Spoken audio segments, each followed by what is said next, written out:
हाजरा मसरूर की कहानी। अंधेरे उजाले। पुरानी तर्ज की ऊंची सी कोठी से दूल्हा दुल्हन सर झुकाए निकले। भरे जाड़े में इतरे खस की ठंडी खुशबू ने फिजा में सर्दी की एक और लहर सी दौड़ा दी।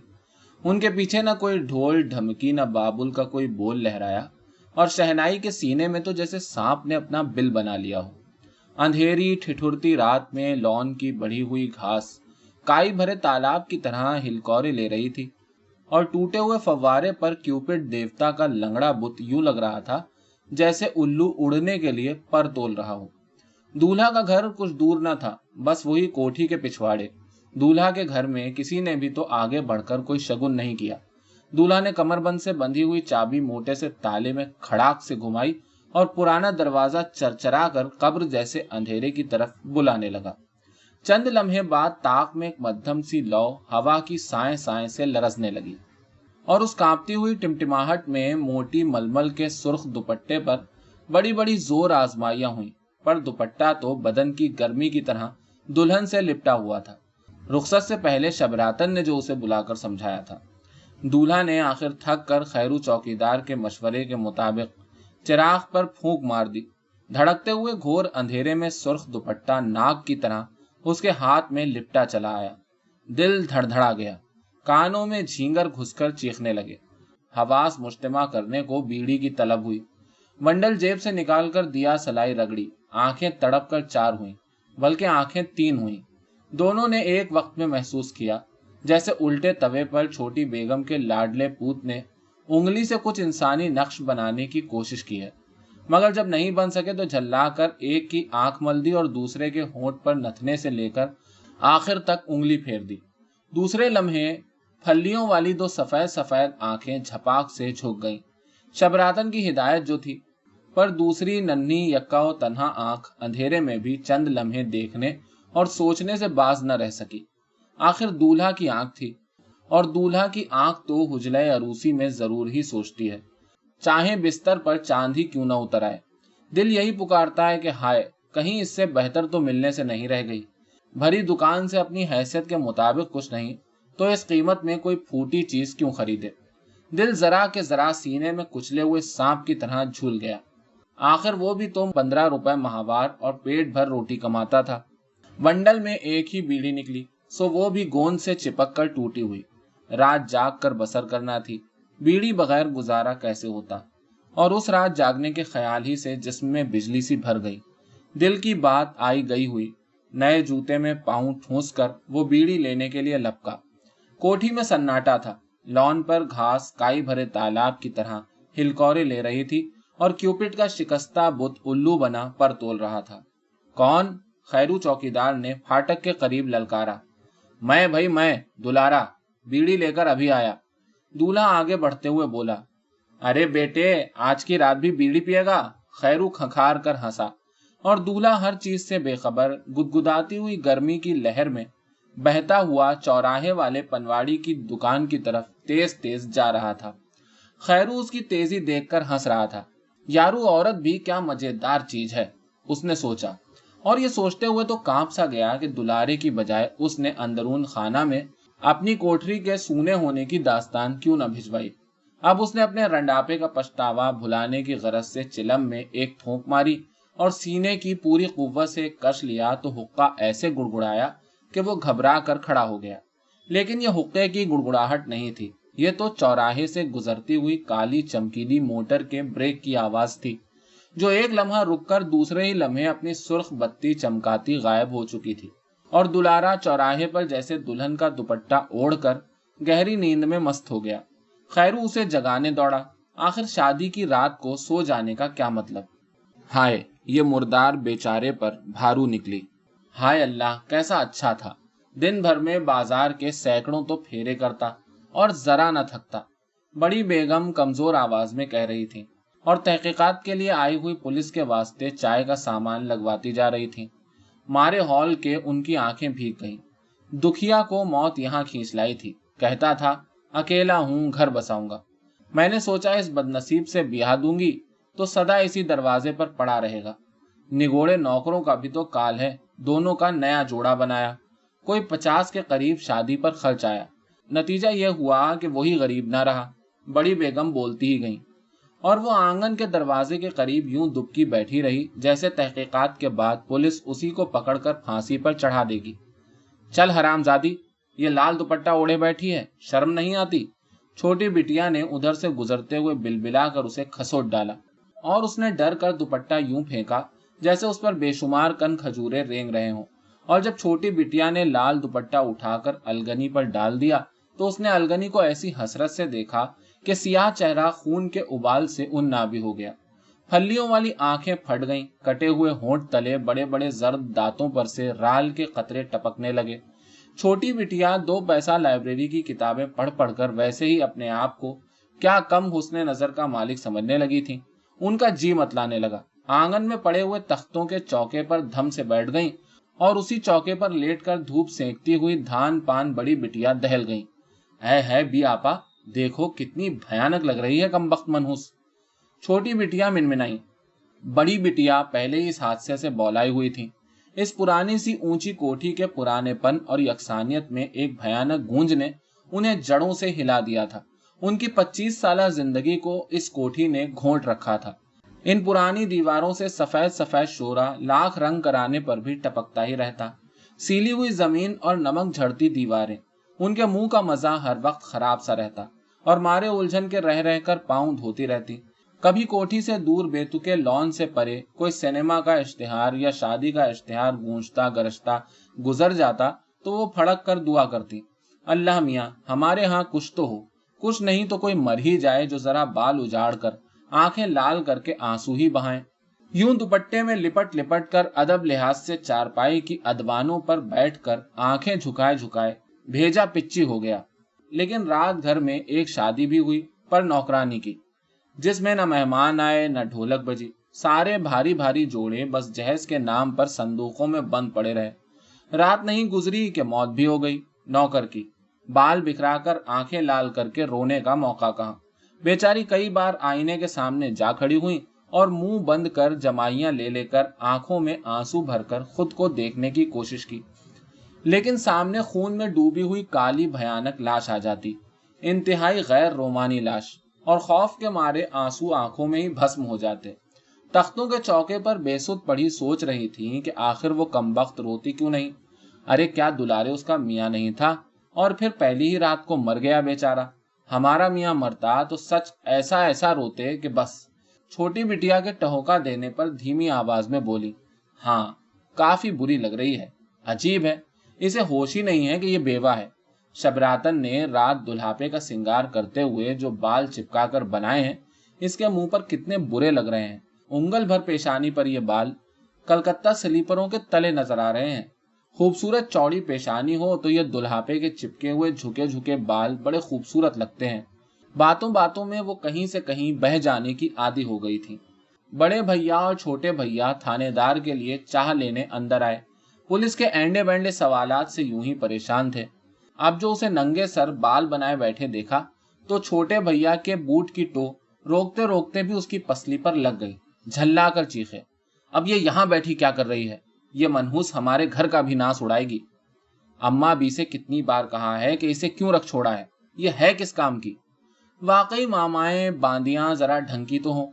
बाहर अब्बा जान पीछे जासूस लगाए रखते हैं और घर में बुढ़ी शबरातन या फिर ये भुतनी। बड़े भैया का दिल भी इस मामले में खून के आंसू रोता था, मगर इस वक्त उन्हें छोटे भैया की हरकत कुछ अच्छी नहीं मालूम हुई। उन्होंने छोटे भैया को अपने कमरे की तरफ घसीट लिया। बड़ी बेगम घबरा कर कमरे से निकल आई। बाहर से खान बहादुर साहब आए। दोनों बेटियां खड़ी हो गईं। अब शबरातन लाख लाख संभाल रही है, पुचकारे दे रही है, झिड़क रही है, मगर वो है कि पसली दबाए चीखे चली जा रही है। खान बहादुर साहब को गुस्सा आ गया। इसे दुलारे की कोठरी में भेज दो, कहकर बड़ी बेगम से किसी मशवरे के लिए कमरे में चले गए। लेकिन जब कमरे से निकले तो भी उनके हुक्म की तामील न हो चुकी थी।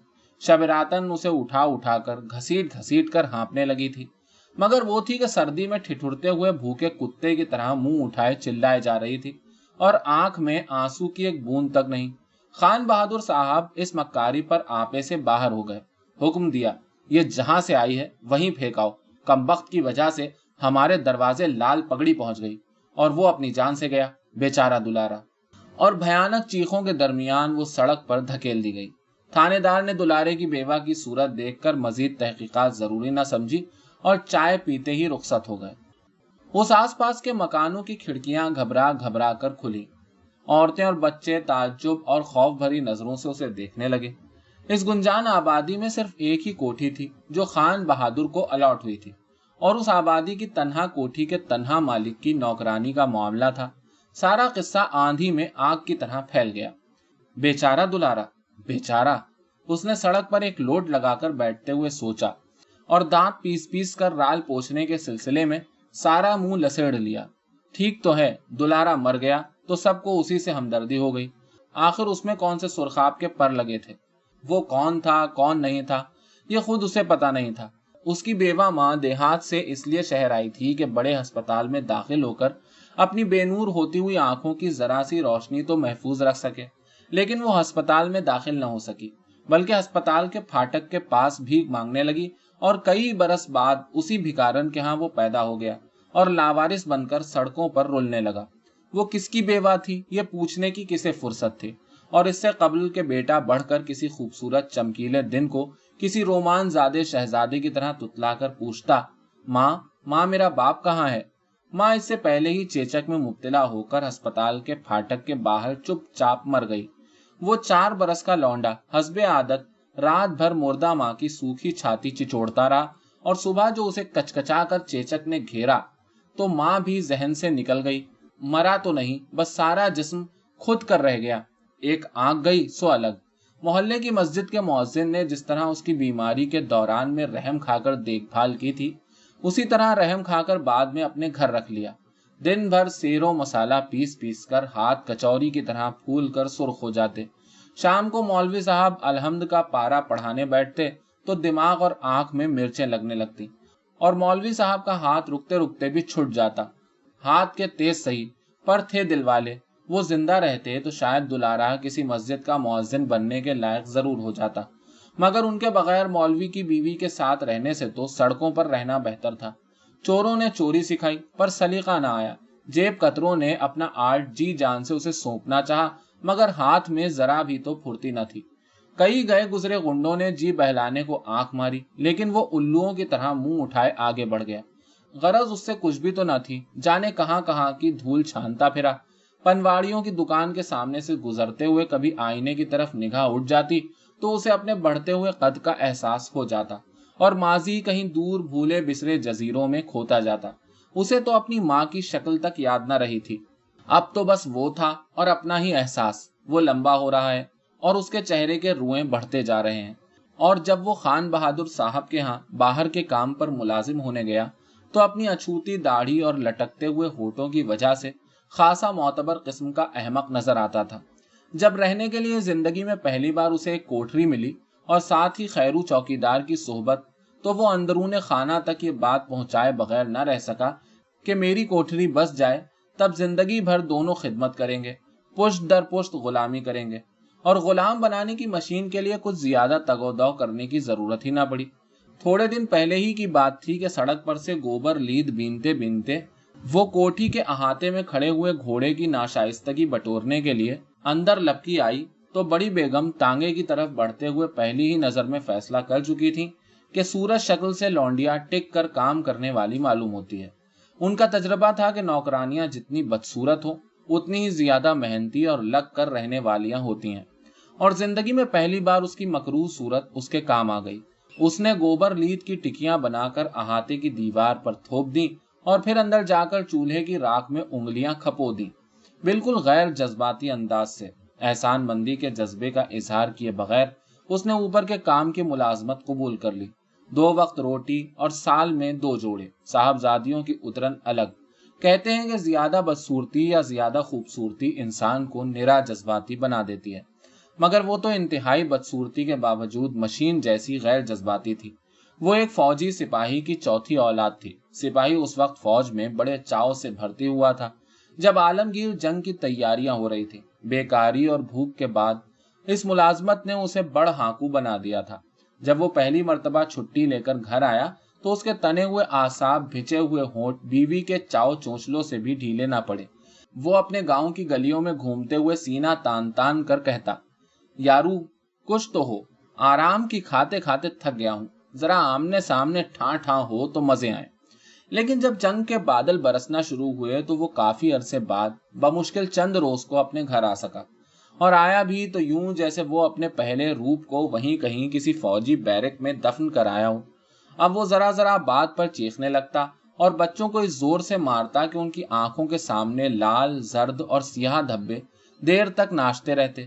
وہ رہ رہ کر بکتا، میری اکیلی جان ہوتی تو سمندر پار جا کر کمانے کے بجائے یہیں کہیں لوگوں کے پاؤں دبا کر ٹکڑا روٹی کے سہارے زندگی گزار لیتا۔ اور بک بک سے بھی دل کا غبار نہ دھلتا تو وہ گھر سے بھاگ کر گلی گلی میں آوارہ گھومتا، ایک ایک درخت کی چھاؤں میں تھک تھک کر بیٹھتا اور گھٹنوں پر سر رکھ کر کچھ سوچتا رہتا، اور گھر واپس آتا تو بچوں کو باہر ہانک کر بیوی کو پاگل کتے کی طرح بھنبھوڑنے لگتا۔ پھر وہ سمندر پار بھیج دیا گیا، اور پھر کبھی دوبارہ اس نے وہ سمندر پار نہیں کیا۔ جرمنی کے ایک دور دراز کیمپ میں وہ ایک جنگی قیدی کی حیثیت سے داخل ہوا، اور اس کے دماغ میں سینکڑوں سمندروں کی موجیں ابھرتی دوڑتی رہیں، یہاں تک کہ ایک دن مجنونانہ کیفیت میں اس نے ایک جرمن محافظ پر حملہ کر دیا، اور جرمن محافظ کی ایک ہی گولی نے اسے موت کے جزیروں سے لگا دیا۔ اسے یہ کبھی معلوم نہ ہو سکا کہ وہ ایک اور بیٹی کا باپ بن گیا ہے۔ اسے یہ بھی معلوم نہ ہو سکا کہ اس کی بیٹی کرائے کے سپاہی کی موت کی طرح بدصورت اور بے مقصد ہے، لیکن سپاہی کی اس بیٹی کو جیسے پیدا ہوتے ہی پراسرار طریقے پر ہر چیز کا علم تھا، اسی لیے وہ ہر چیز سے متاثر ہوئے بغیر زندہ رہی۔ اس بیٹی سے اس کی ماں نے کبھی محبت نہ کی، اس کی بہنیں اور بھائی اس کے ساتھ کبھی نہیں کھیلے۔ وہ گاؤں میں کسی کے دروازے میں جھانکتی تو عورتیں خوف سے اسے دھتکار دیتی، لیکن اس کے باوجود وہ اپنے چھوٹے سے گھرانے پر بدروح کی طرح مسلط رہ کر اپنے وجود کی اہمیت کو محسوس کرتی تھی۔ برسات میں اس کے سارے جسم پر پچ پچی پھڑیاں لس جاتی، اور وہ دن کا بیشتر حصہ باہر کے چبوترے پر چھپر تلے بیٹھ کر اپنی پھڑیاں کھجانے میں بسر کرتی۔ جس بچے کو ماں نے چوما نہ ہو، کبھی لوری نہ دی ہو، وہ اگر گونگا ہو تو کچھ تعجب نہیں، مگر وہ گونگی نہیں تھی۔ گو اسے بولتے ہوئے کسی نے بہت کم ہی سنا تھا۔ ایک دن اس کے بھائی نے ننھی ننھی بوندیوں سے مست ہو کر دوڑتے ہوئے اس کی پھڑیوں بھری پسری ہوئی ٹانگوں کو کچل دیا تو وہ چیخ چیخ کر بولی، تجھے کھا جاؤں، تجھے نگل جاؤں۔ اس دن اس کا بھائی تالاب میں نہا کر پھر کبھی گھر واپس نہ آیا۔ اسے بچپن کی یہ تمام باتیں اچھی طرح یاد تھیں۔ اس نے کوٹھی کی باورچن شبراتن کو یہ ساری باتیں مختلف موقعوں پر رٹو طوطے کی طرح سنائی تھیں، خصوصاً اس وقت جب شبراتن اس کے اچھے بھلے کام میں کیڑے ڈالتی، اور شبراتن موقع موقع سے یہ باتیں بڑی بیگم کے کان میں ڈالتی رہتی۔ اس نے بڑی بیگم کو یہ بھی بتا دیا تھا کہ پاکستان آتے ہوئے قافلے پر حملہ ہوا تو اس وقت وہ اپنی بڑی بہنوں کے لوٹوں سے ایک ایک گھونٹ پانی مانگ رہی تھی، اور وہ بیچاریاں بھلا پانی اسے پلاتی یا اپنا حلق تر کرنے کو محفوظ رکھتی۔ ذرا ہی دیر میں دونوں بڑی بہنیں زخمی حالت میں اٹھا لی گئیں، پر اس ساتھ کھڑی ہوئی کا ناخون تک نہ کٹا، نہ کسی نے اس کی انگلی تک چھپوائی، اور شبراتن نے بڑی بیگم سے یہ بات بھی نہیں چھپائی کہ مہاجر کیمپ میں اس کی ماں کیوں کر مری۔ لنگر کی روٹی بانٹنے والے ان ماں بیٹی کی طرف سے بار بار گزرتے، مگر بیٹی کا کٹا ہوا بھیانک ہونٹ دیکھتے یا روٹی دیتے۔ ماں بھوک سے بلبلا کر چیخی کہ اوروں کی بیٹیاں ڈبل ڈبل حصے لا رہی ہیں، تیری وجہ سے کوئی میرے حصے کا ٹکڑا بھی نہیں دیتا۔ اور رات ماں کو ہیضے نے آ دبایا، اور وہ پاس پڑی ماں کے پیٹ سے خارج ہوتے ہوئے پانی میں لتھڑتی رہی، مگر اسے کچھ بھی تو نہ ہوا۔ منحوس بلیوں جیسی جان تھی اس کی، اور اب وہ دلارے کو نگل کر سڑک پر بیٹھی ساری چیزوں کو اپنے ذہن میں رٹو طوطے کی طرح غیر جذباتی انداز سے دہرا رہی تھی۔ آس پاس کے مکانوں کی کھڑکیوں سے اب بھی کوئی عورت رہ رہ کر جھانک لیتی، اور ایک رات کی بیاہی بیوہ کو یوں سڑک پر بیٹھے رال بہاتے دیکھ کر جھرجھری لیتی ہٹ جاتی۔ خیرو چوکیدار کی نظر بھی بار بار اس کی طرف اٹھ جاتی، اور خیال آتا کہ دلارے اسی لونڈیا کے لیے بولا کر موٹر تلے آ گیا۔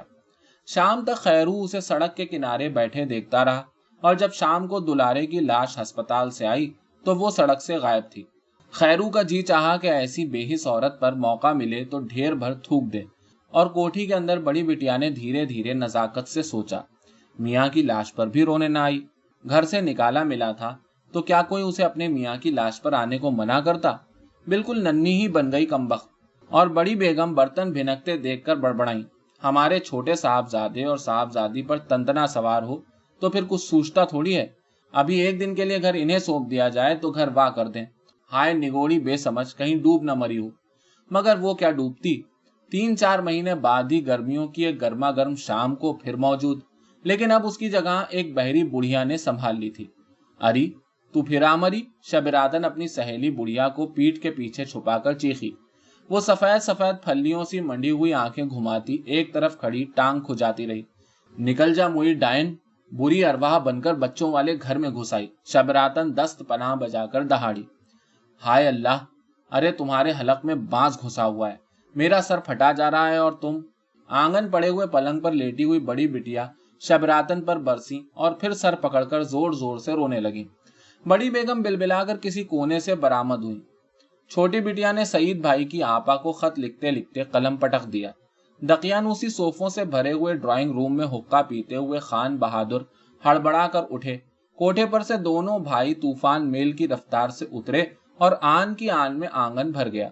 बड़ी बिटिया रोते रोते गश खा गई थी। खान बहादुर ने पंखे की रफ्तार तेज की। बड़ी बेगम सदके कुर्बान होने लगी। छोटी बिटिया ने बहन के पांव मलना शुरू कर दिए और दोनों भाई चुपचाप खड़े बहन का मुंह तकते रहे। इस गड़बड़ में दीवार से चिपकी हुई मनहूस सूरत को किसी ने न देखा, जो ये सारा तमाशा बड़ी अजनबियत से देख रही थी। शबरातन चोर बनी खड़ी थी। गशी का दौरा तवील होते देखकर बड़ी बेगम के कान में बोली, मनहूस पहरा है, बिटिया को तो सांस भी ठीक नहीं आती। और अचानक बड़ी बेगम की नजर उस पर पड़ गई। हाय निगोड़ी, वो दहाड़ी और इससे कबल के दोनों भैया ठाली से बेगार भली के मिज़दाक उसे ठोकरे मार मार कर अधमुआ कर देते। बड़ी बिटिया एक तवील चीख मारकर होश में आ गई। अम्मा बेगम, इसे ना निकालो, इसे कुछ ना कहो, इसी की बद्दुआ मुझे लगी है। ये कहकर जो बिलक बिलक कर रोई हैं तो सबका कलेजा हिल गया और आंखों के सामने से पर्दे उठ गए।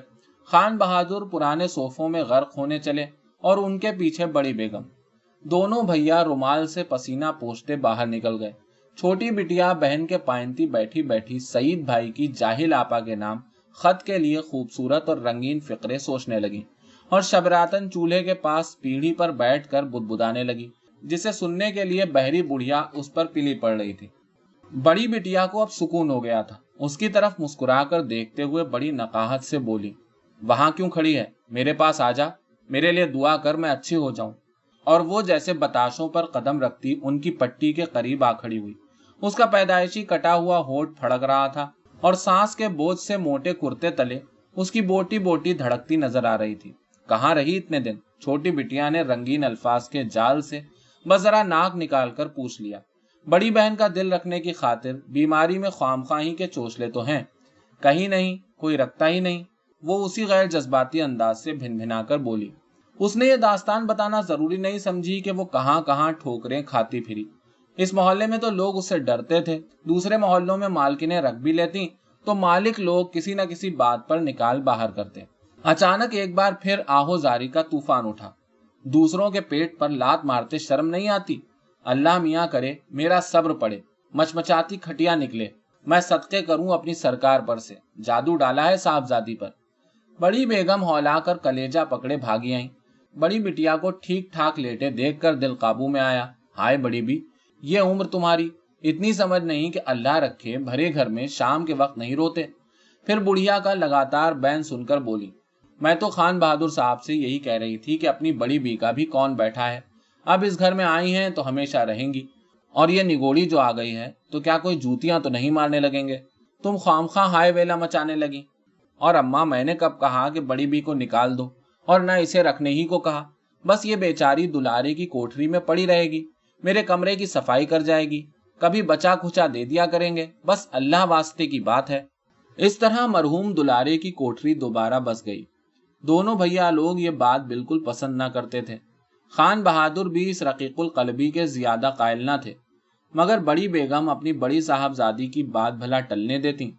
बड़ी बिटिया छोटी के मुकाबले में थी भी फरिश्ता, कभी माँ के सामने सर उठाकर बात न की, और एक छोटी थी कि अम्मा भी के मना करने के बावजूद भाइयों के कमरों से खस्ता कागजों पर छपी हुई किताबें बटोर बटोर कर माँ के सामने पढ़ती रहती। वतन छुटा, अजीजो अकारिब दूर हुए, मियाँ मियाँ रहते हुए भी दिल से दूर हो गए। पाकिस्तान आकर एक जवान औरत के चक्कर में ऐसे फंसे कि निकाह करके ही माने। یہ ٹھیک صحیح کہ خان بہادر دن کے 2-1 گھنٹے سے زیادہ چھوٹی بیگم کے پاس نہ گزارتے، مگر یہ 2-1 گھنٹے بھی ان کے احساسات پر بھٹی میں سرخ ہوئے لوہے کی طرح کلیجے کو چھید جاتے۔ خان بہادر بیٹیوں کے معاملے میں رقیق القلبی کے قائل نہ تھے تو اس کی وجہ تھی۔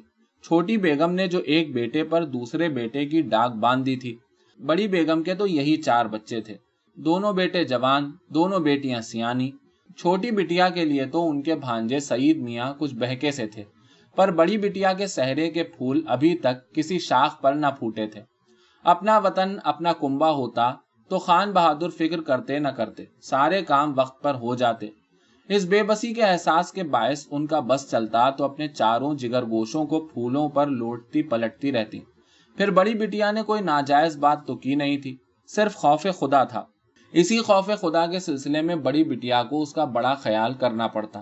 اپنے سامنے رکھی ہوئی سینی میں سے ذرا بہت ٹونگ کر باقی سب کا سب جوٹھن کے نام سے اسے بخش دیتی اور کام بھی کوئی خاص نہ لیتی، بس کبھی کبھی دلارے کی کوٹری سے اسے بلواتی، 2-4 منٹ اچھی اچھی باتیں کرتی، اور کبھی کبھی کوئی کام لیتی تو اتنا کہ اپنی کسی ایسی سہیلی کے گھر سے ہولے دل کا تعویذ چپکے سے منگوا بھیجتی جو خود ان کے گھر کسی وجہ سے نہ آ سکتی تھی، اور ابا میاں خام خواہ سوتیلی اماں کے بہکائے سے بیچاری اس سہیلی کے خلاف ہوتے۔ یہ کام بڑی رازداری سے ہوتا، خام خواہ کسی کو معلوم ہوتا تو اللہ جانے کیسی گندی گندی باتیں بنتی۔ اس دنیا کی کون سی کل سیدھی ہے، اور وہ بھی تو اس کام میں کافی تیز ہو گئی تھی۔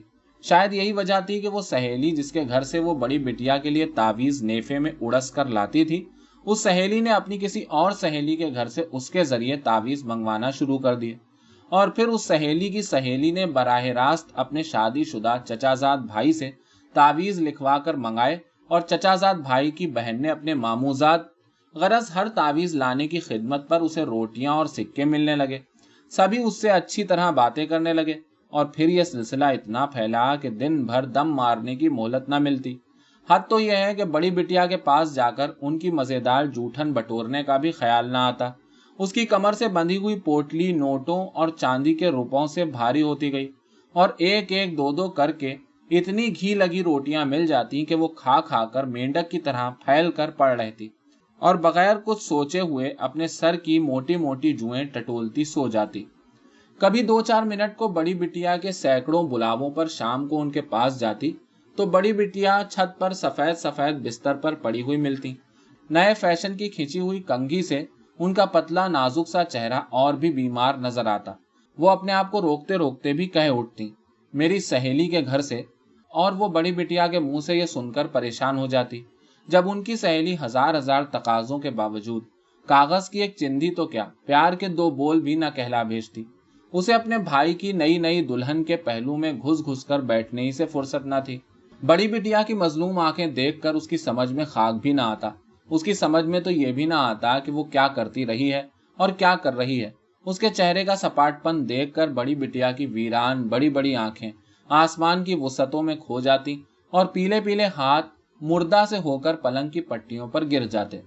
ایک دن اس کی زندگی میں سب سے عجیب واقعہ رونما ہوا۔ وہ اپنے روزانہ کے چکر میں کوٹھی سے نکلی ہی تھی کہ سامنے کے 2 منزلہ مکان سے نکل کر ایک خوبصورت نوجوان نے اسے روکا۔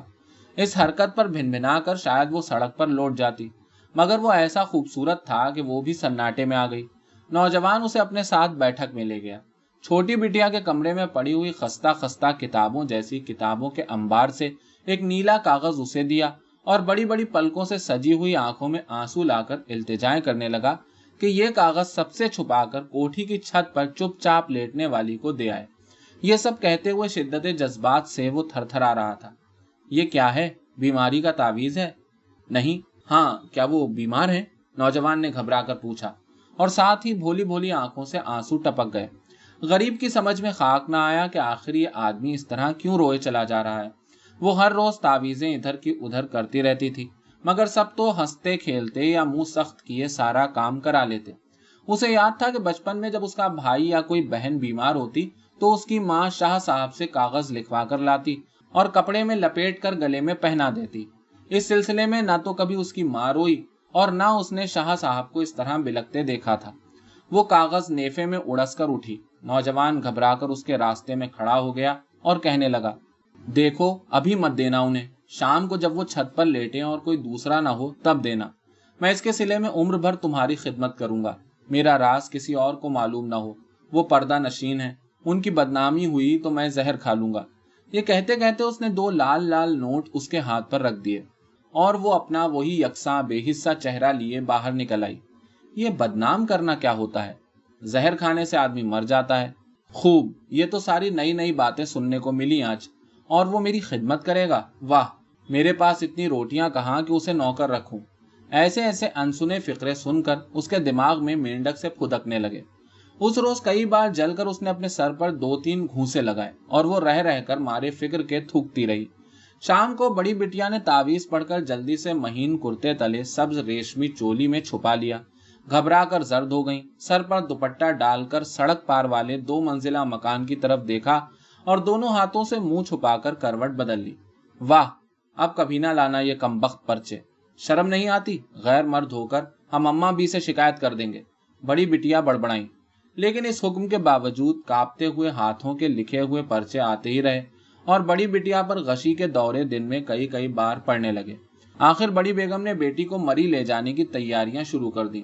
لڑکی بیچاری ایک تو بیمار کمزور، اس پر لاہور کی گرمی، پھونک پھونک کر جلی لکڑی ہوئی جا رہی ہے، اور باپ کو ذرا فکر نہیں۔ بڑی بیگم نے لڑ جھگڑ کر خان بہادر سے 200 روپے حاصل کر لیے، باقی کے لیے ان کے بکس میں رکھی ہوئی صندوقچی نے انتظام کر دیا۔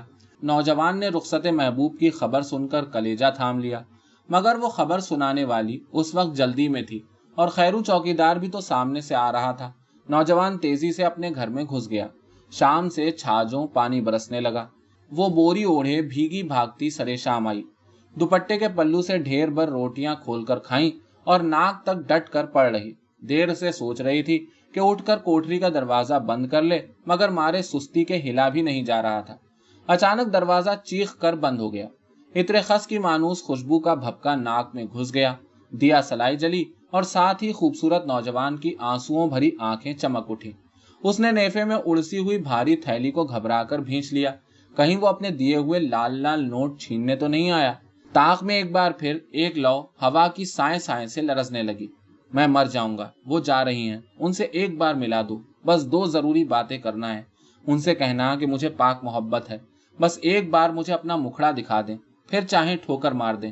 وہ دیر تک بکواس کرتا رہا اور وہ کھڑے کھڑے سر کی جوئیں ٹٹولتے ہوئے اس کا مطلب سمجھنے کی کوشش کرتے رہی۔ کھلے منہ سے رال بہے جا رہی تھی۔ نوجوان خستہ خستہ کتابوں کا آموختہ پڑھتے ہوئے بار بار نظر جھکا لیتا، اپنی خوبصورت محبوبہ کا تصور جما کر اس مکروہ منظر کے سلسلے میں آتی ہوئی ابکائیاں روکتا گیا۔ اچانک نوجوان نے آموختہ بھول کر جیب سے بڑا سا کمانی والا چاقو نکال لیا۔ وہ ڈر کر کونے میں گھسنے لگی۔ ڈرو نہیں، اس ظالم کا مارا ہوا کسے مارے گا؟ اگر تم آج انہیں یہاں نہ لائیں تو میں اس چاقو سے اپنا سینہ چاک کر لوں گا اور میرا خون تمہاری گردن پر ہوگا۔ اس نے چاقو کی نوک اپنے سینے پر رکھ کر آنکھیں بند کر لیں اور بند پلکوں سے الجھتے ہوئے آنسو گالوں پر بہنے لگے۔ جانے کیسے اس کے سامنے ٹوٹے ہوئے فوارے پر لگا ہوا کیوپٹ کا لنگڑا بت آ گیا۔ نوجوان کی صورت بھی تو اسی بچے جیسی بھولی بھالی تھی۔ عطر خس کی مانوس خوشبو اور طاق میں رکھے ہوئے چراغ کی لرزتی ہوئی لو نے اسے ایک عرصے کے بعد دلارے کی یاد دلا دی، اور پھر دلارے کی خون میں ڈوبی ہوئی لاش چکر کی طرح ناشتی آ کر آنکھوں کے سامنے جڑ گئی۔ اسے اپنے گلے میں درد سا محسوس ہوا۔ میں بڑی بٹیا کو ضرور لاؤں گی، ضرور لاؤں گی، وہ زندگی میں غالباً پہلی بار دھیمی آواز میں بولی۔ اسے معلوم نہیں تھا کہ نوجوان کے الفاظ کا مطلب کیا ہے۔ پاک یا ناپاک محبت کس چڑیا کا نام ہے، کیونکہ اس سے تو کسی نے گندی سڑی بسی محبت بھی نہیں کی تھی، مگر بس وہ جانے کیوں دلارے کی طرح اس نوجوان کی خون میں ڈوبی ہوئی لاش دیکھنے کے تصور سے کانپ رہی تھی۔ دروازہ اس طوفانی رات میں سرے شام ہی بند ہو چکا تھا۔ اس نے اپنے بھیگے ہوئے جسم کو کتوں کی طرح بے بسی سے بند کواڑوں سے رگڑا اور پھر عجیب سی کشمکش میں مبتلا کھڑی رہ گئی۔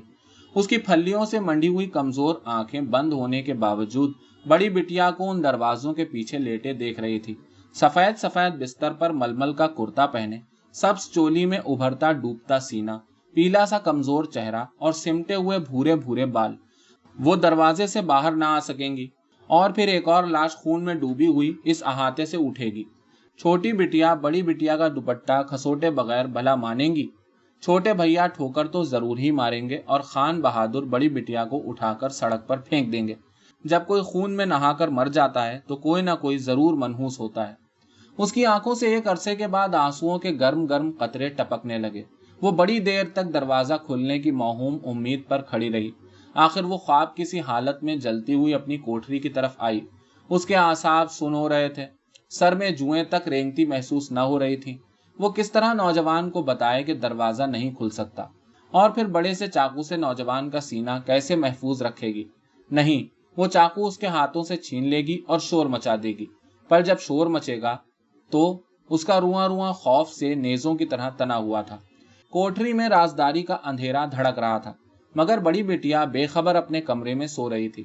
اس نے ڈرتے جھجکتے ہوئے کوٹری کی چوکھٹ پر قدم رکھا۔ وہ نوجوان کی بہکی بہکی سانسیں تک سن سکتی تھی۔ وہ کس طرح کہے، کیسے بتائے؟ اس الجھن میں اس نے اپنا ہاتھ اندھیرے میں پھیلا دیا، جیسے وہ الفاظ ڈھونڈ کر پکڑ لینا چاہتی ہو۔ اس کا ہاتھ پکڑ لیا گیا۔ تم آ گئی، میں جانتا تھا تم آ جاؤ گی، تم سچی ہو۔ پھر ہاتھوں نے بڑھ کر اسے بھینچ لیا اور الفاظ اس کے ہونٹوں میں مر گئے۔ میری جان، میں تمہارے بغیر مر جاؤں گا۔ لاؤ، میں تمہارے قدموں کو اپنی پلکوں سے سہلاؤں۔ کوٹری کے اندھیرے میں وقفے وقفے سے خستہ خستہ کاغذوں کے صفحے سانپوں کی طرح لہراتے رہے، اور رات بھر میں چھاجوں پانی برس گیا۔ صبح تک گندی نالیاں بھی دھل کر صاف شفاف ہو گئیں۔